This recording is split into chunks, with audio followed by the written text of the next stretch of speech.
So often it seems that we think of the hardships that he endured. We call to mind his missionary journeys, the shipwrecks, his Damascus Road experience, his thorn in the flesh. Most often when we think of Paul, we think of church planting and outreach. But first and foremost, the Apostle Paul was a pastor. And we don't always think of that part of his ministry. So when he wrote his letter to the church at Corinth, he was writing a pastoral letter. Some of you may be aware that Corinth was his most troublesome church. And this infant grouping of people that would become known as what we know as the church, they were still trying to figure it out. And they were not doing very well at it, to be honest with you. So they wrote Paul a letter asking him to give direction on how should we live together if we're going to be the body of Christ. When we think of 1 Corinthians chapter 13, so often called by many the love chapter, it seems that for many of us we think it was something that was written simply to provide us something to read at weddings. But let me be clear. It was not written with husband and wife in mind. It was not written with some intent to simply fill a void in a wedding ceremony. It was in actuality written to the infant church, speaking as to how people should live together. It was written to this group of people who were throwing everything upside down in their world to follow a crucified criminal that people said had risen from the dead. John Wesley will later call this, referring to what was read a bit earlier, the more excellent way, stating that love is necessary if one would live a Christian life. Faith, hope, and love. These three. The heart of the Christian triad. Now, one can hardly imagine Christian life without each of these being in place. However, Paul goes on to say, faith, hope, and love. But the greatest of these, he said, is love. Why would he say such a thing? Paul's understanding of faith was that it was a righteous or a right relationship with God. Hope for Paul was his eschatological understanding that even in the best moment in this life, we can never fully understand God, but that in time, God will be revealed. He says, I see through a glass darkly, right? Look in the mirror dimly. So it seems odd for us, with so much emphasis that we put on faith and hope, that we hear Paul say, love is the greatest. But you see, Paul understood faith and hope as human conditions. Faith may end. One can stop believing. Hope ends when that which is hoped for is achieved. But according to Paul's understanding, love is grounded in God. Always there, always present, and always necessary. Never ending and never failing. In the Gospel of John, Jesus will outline this in what he calls his new commandment. He says, I give you a new commandment, that you love one another, just as I have loved you. you should also love one another. Friends, I stand before you today to highlight this moment. As I stand here at what is, I'll be honest with you, a very difficult time for me. I think of Peter, James, Paul, and Barnabas, and how they stood before the gathered elders and leaders of that church in Jerusalem so many years ago. The Acts of the Apostles tells us that there had been a lot of debate leading up to that moment over the issue of circumcision. For Jews, this was the defining symbol of who they were as the people of God. This God sign for them is what separated the people of God from the heathens, those considered unclean, those outside the covenant, those beyond, in their mind, the reach of God. And so when Peter stands before that council to make his statements, I suspect that his heart was racing much like mine has been all day today. Because he knew that what he was to say was not just some doctrinal statement, but a statement that affected real lives, real people, sons and daughters and grandchildren and nieces and nephews and friends and neighbors and people who are loved immensely. And when Peter had finished speaking, Paul and Barnabas stood up and gave witness about those persons whose lives were going to be affected by the decision that the council made.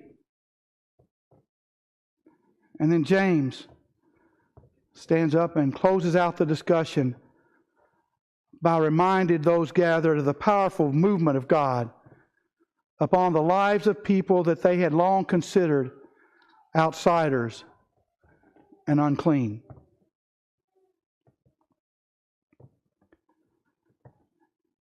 And over the past 10 days, I have watched our beloved United Methodist Church replay in a fashion this council of many years ago.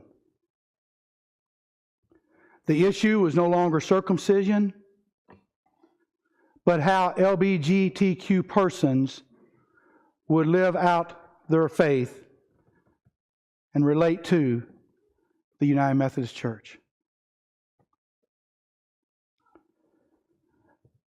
Just as there were people on both sides of that issue so many years ago in Jerusalem, there are persons who hold differing opinions on this issue today. Both sides equal in their inability to understand why it can't be clear to those with whom they are disagreeing on what is the correct, faithful, and godly stance.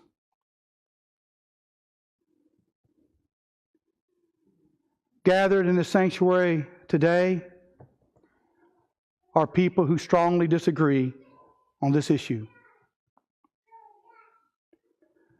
In this sanctuary today, there are members of the same family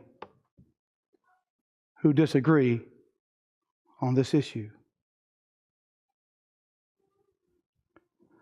I don't know what Peter and the others did as they prepared for their meeting with the council, but over the past several weeks, the staff here has tried to remind us of who we are and how we are to live life together.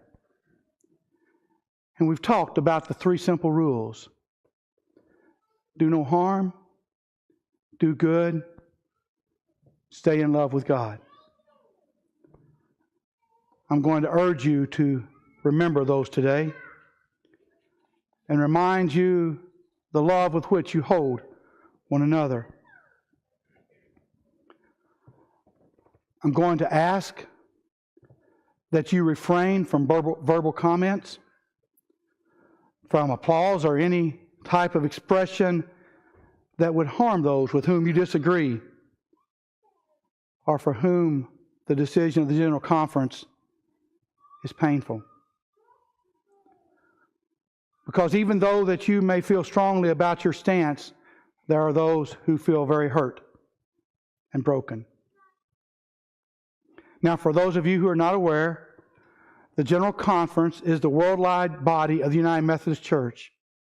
It's comprised of delegates from around the world who were elected by their annual conferences to serve as delegates. General Conference normally happens once every quadrennium. There was a called session in 2019. There are 864 delegates from around the world who served at the General Conference. What I intend to do is simply inform and report to you what has been decided at the General Conference, inform you of what are projected next steps and timelines at the General Conference level, and what that means for us at Middletown United Methodist Church. I am not going to receive questions today. There are cards in your bulletins. If you have questions, you may write them there.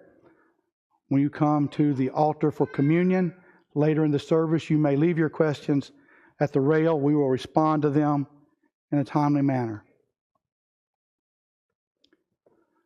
Throughout this entire debate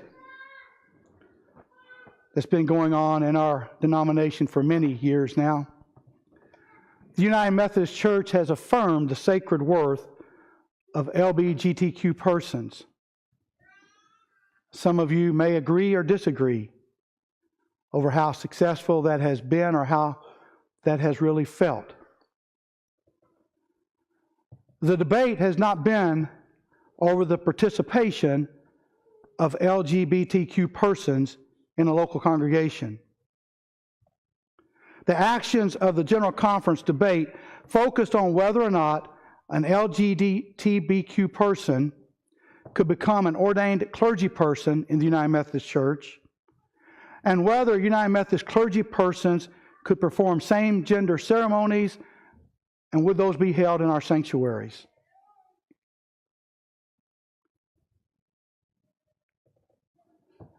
The General Conference response to those questions was no. No, they may not be ordained, and no, United Methodist clergy will not do same-gender ceremonies, nor will they be held in our sanctuaries. It was a divided majority vote, 53% to 47%.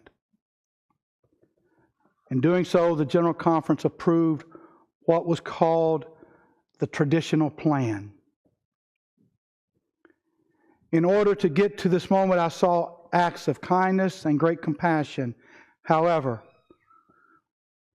I also witnessed pettiness and ugliness on both sides. People were treated poorly by those with whom they disagreed. It was not church. Hear me? It was not church. We are better than that.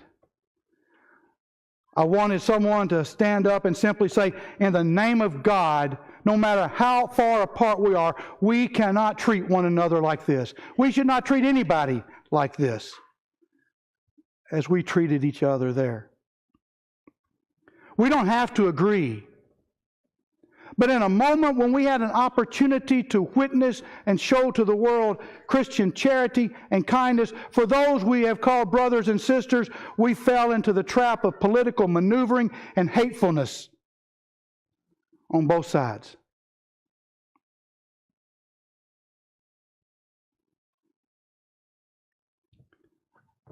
I don't believe that's who we are here at Middletown United Methodist Church. For the past 7 years, as your pastor, I have seen how you love. I have seen how you reach out to others. And I have seen how that you walk alongside one another even when you have disagreed. There are people in our congregation who are deeply hurting right now. I implore you, I beg you, love one another. Be kind in your conversation. Disagree, but do so without lessening the other. Remember that when you're making statements, you are talking about real people who are loved by God.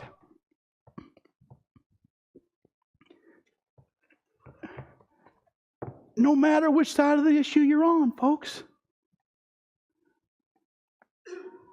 They're loved by God and by others. And we're called to do likewise. Every congregation I've served have had LGBTQ persons who worship there. Every church I have served have welcomed LGBTQ persons in the love of Christ and in the name of God. And that's been the case here at Middletown.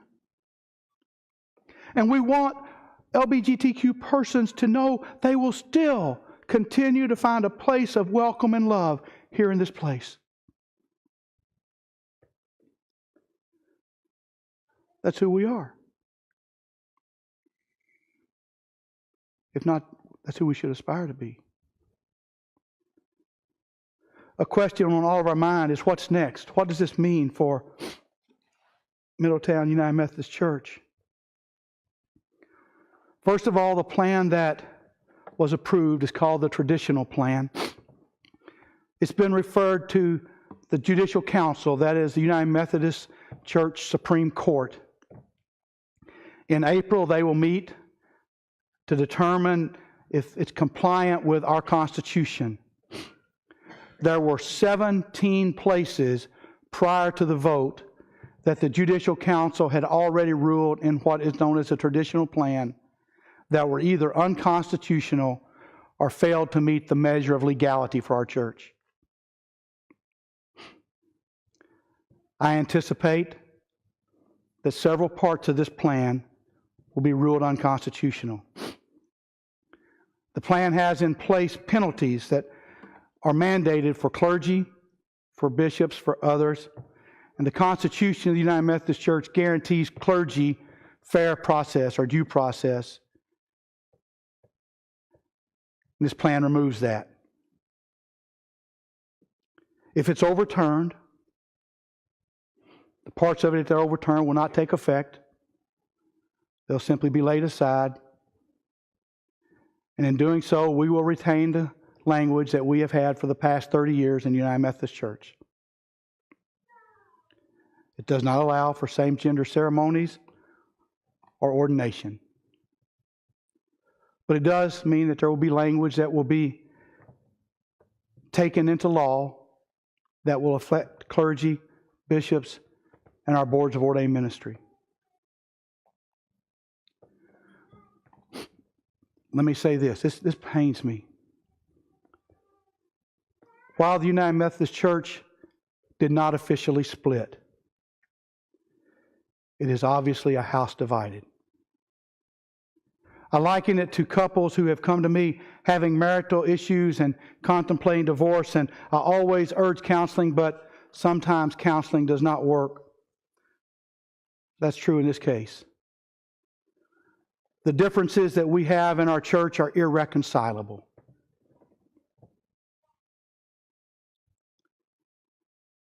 Over the next few months, you will probably hear of attempts by some churches or movements by some churches who identify themselves as either traditionalists or progressives to step away from the United Methodist Church.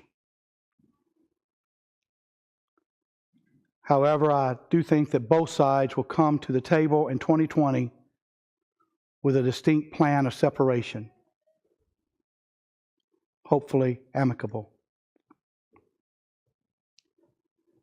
There will be individuals, both traditionalists and progressives, who choose to leave the United Methodist Church and thereby their local congregation.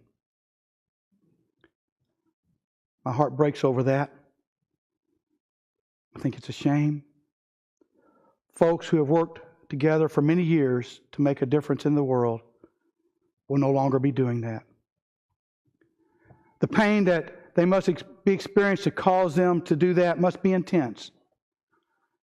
and my heart aches for them. I hope that if you are one of those persons contemplating leaving, that you will at least allow me to sit down and talk with you. What this means for Middletown United Methodist Church is that we're going to continue to welcome people in the love of Christ. We're going to continue to serve people in the wonderful ministries that this church has always done and will continue to do into the future. We're going to continue to lift one another in prayer. We're going to walk alongside one another. We're going to share moments of great pain, of great joy, of disappointment and excitement. But we're going to recognize that all of us are created in the image of God. Friends, we have traveled many miles together. You have worked together to change the world through the ministries that you have lived out at Middletown United Methodist Church, and it has been well said, see how they love. See how they love.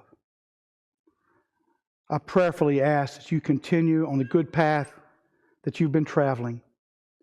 Whether you agree or disagree with the decision of the General Conference, I respect that. I'm asking you to look beyond that and to look at those persons who are sitting in the pew beside you, behind you, and in front of you, and consider all the things that together you have made it possible for this congregation to do. And then I'm going to invite you to the table here to come to the place where a great sacrifice was made for us. When Paul wrote to the church at Rome, he reminded them of the love, the great love found here at this place. He said, while we were still weak, at the right time, God died for the ungodly. Indeed, rarely will anyone die for a righteous person, though perhaps for a good person, someone might actually dare to die. But God proves His love for us in that while we were still sinners, Christ died for us. The greatest of these is love. Love that is unconditional. Love that remains even when we deeply disagree. Love that is there when we are at our best and that is there when we are at our worst. Love that does not disappear when we journey so far as to think that we are out of sight of God. Love remains. Love is patient. Love is kind. It's not envious or boastful or arrogant or rude. It does not insist on its own way. It is not irritable or resentful. It does not rejoice in wrongdoing, but rejoices in truth. It bears all things, believes all things, hopes all things, endures all things. Love never ends. This is a love that passes beyond our understanding, but is a love to which we should aspire. For God, Paul said, loved us when we were yet sinners. And this means God loves us when we're broken, when we've chosen other paths. This love is for each and every one of us because all have sinned and fallen short. Sometimes we forget that. And sometimes in our pious, self-righteous, self-assured world that we live, we forget we're all sinners. And at that moment, we are probably our most broken and sinful selves. That's why that on the Sundays we take Holy Communion, our clergy take communion first to be reminded that we are chief among sinners. So sinners, I invite you come to the gospel feast. Gather at the table of God and dare to remember there is no greater love than this.